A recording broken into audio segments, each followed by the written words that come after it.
This place is great, really comfortable.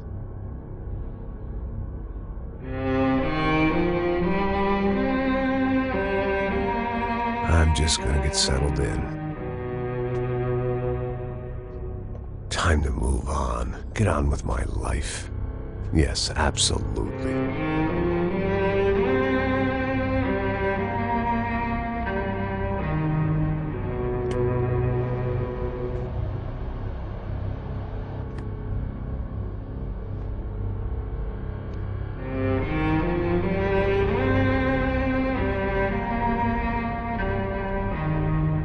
Now, like I said, it was a long time ago. Let it go. Seriously.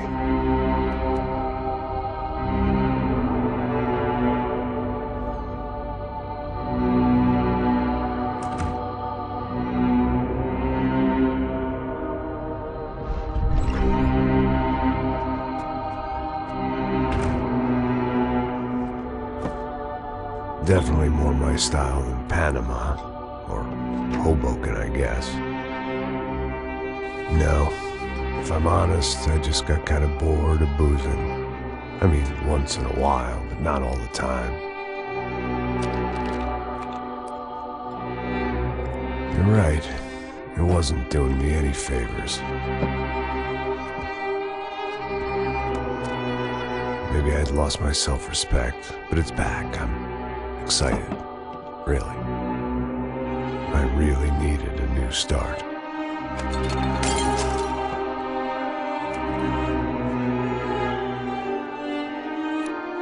I think you're right.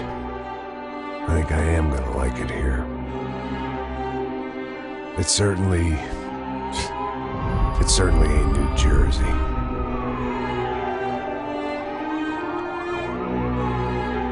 It's my new life. Just like you said.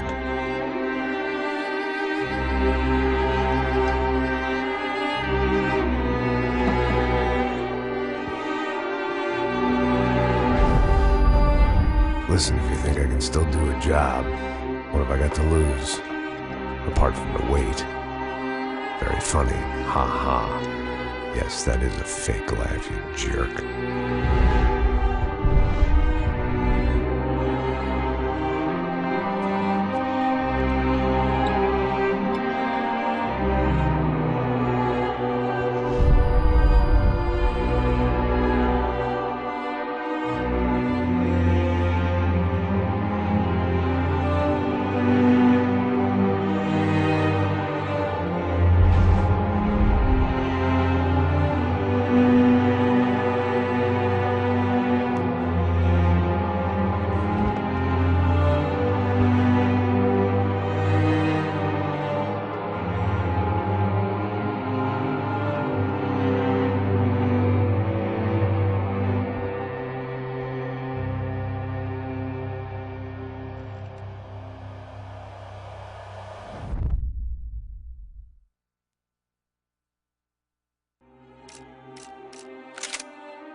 So I guess I'd become what they wanted me to be.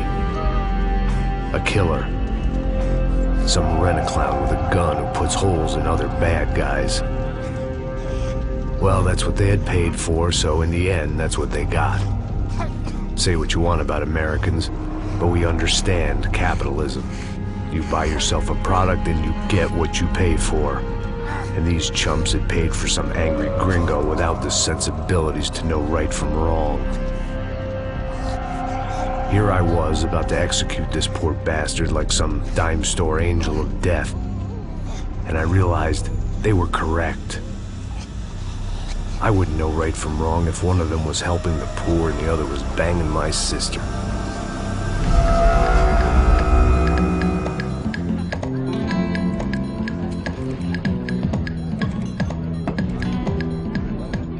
I'd arrived in Sao Paulo a few weeks before. I was working a protection detail for the kind of people who need protection in a town like this. And what kind of town was this? One where I didn't speak the language and they didn't water down their drinks. So for now, we seemed to get along just fine. Of course, that was about to change. Hey, brother. Hey. How's the cocktail? It's scotch. I never mix my drinks. Well, at least not on duty. Something like that. Man, that favela is big. Yep. Nothing like the view of extreme poverty to make a penthouse cocktail party really swing. I guess they call it trickle-down economics. That's funny. It's supposed to be a charity thing. Drink and give money. I don't know, something for the kids. Hey, listen, man. We better look lively. This place is a nightmare. You just got cowboys running security downstairs. Something rotten in the air. That didn't mean much. There was always something rotten in the air. The family we were protecting were local celebrities, rich parasites with delusions of humanity. The kind of people who end up in glossy magazines or body bags, depending on how their luck runs. So where are they all? I see Rodrigo over there talking to that guy. Yeah, I don't know him. That guy next to him. He's some kind of cop. I think, I'm not sure. Serious, though. Big N cop, anti-gang sort of thing. I can't remember his name. So who's this guy? That guy's a plastic surgeon or some kind of surgeon. Tummy tucks and cock implants. Look at Marcel.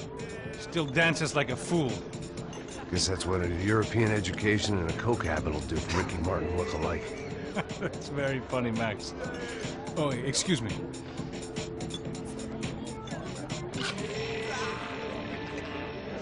I was mostly working for Rodrigo Branco, a local businessman. Built things, did some charity, had things named after him, won awards, owned things, people. One of the trophies he had won was his wife, Fabiana. She was hot and wanted to be dangerous. Some good genes trying to fight their way out of a cesspit. She'd married well and was now at leisure to regret her good fortune. They got along as well as any rich workaholic and his younger airhead wife tend to get along. They mostly ignored each other. She spent a lot of time with his cokehead younger brother, Marcello. He was a good-time guy if your idea of a good time was an expensive suit, a bottle of champagne, and nothing between the ears. The middle brother, Victor, had just walked in. He was a local politician. Guy was smoother than an oil slick on an iceberg and about as toxic. The rest of the crowd, I didn't know, but I could imagine the types. People who know if they drink enough, they won't have to feel guilty about their good fortune. Suddenly, things turned real ugly. Felt like our hangovers arrived right on cue.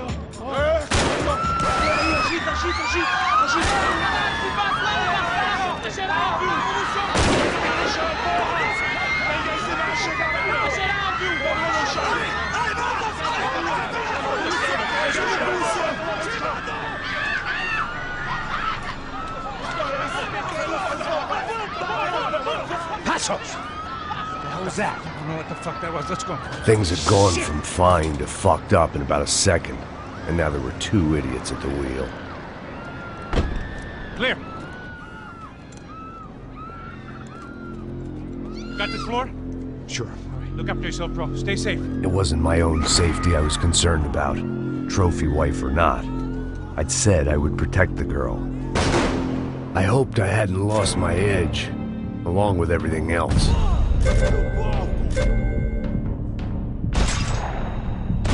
It was time to choose, a nasty fall or a bullet to the head.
That was the boss lady.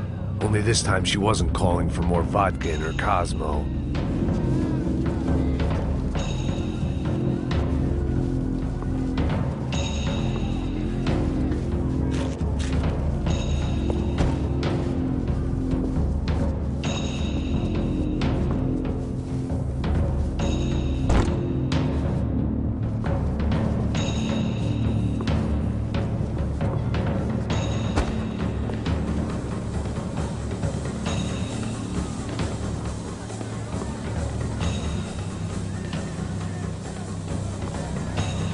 She was out on one of the balconies, and I hoped, not about to be thrown off it.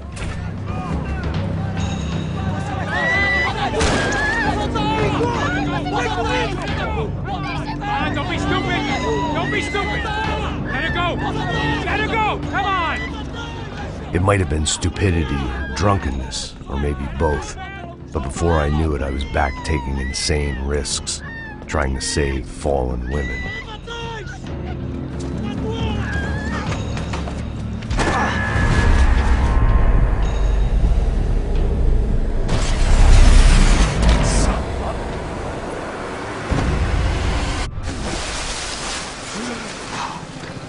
Tranquila! Tranquila! Nós cuidamos disso. Nice work! Hey, you need a hand? No, you? Where the hell's Rodrigo? I don't know, man. Thanks. Somebody's gotta go find him. Está tudo sob controle agora. Fica tranquilo.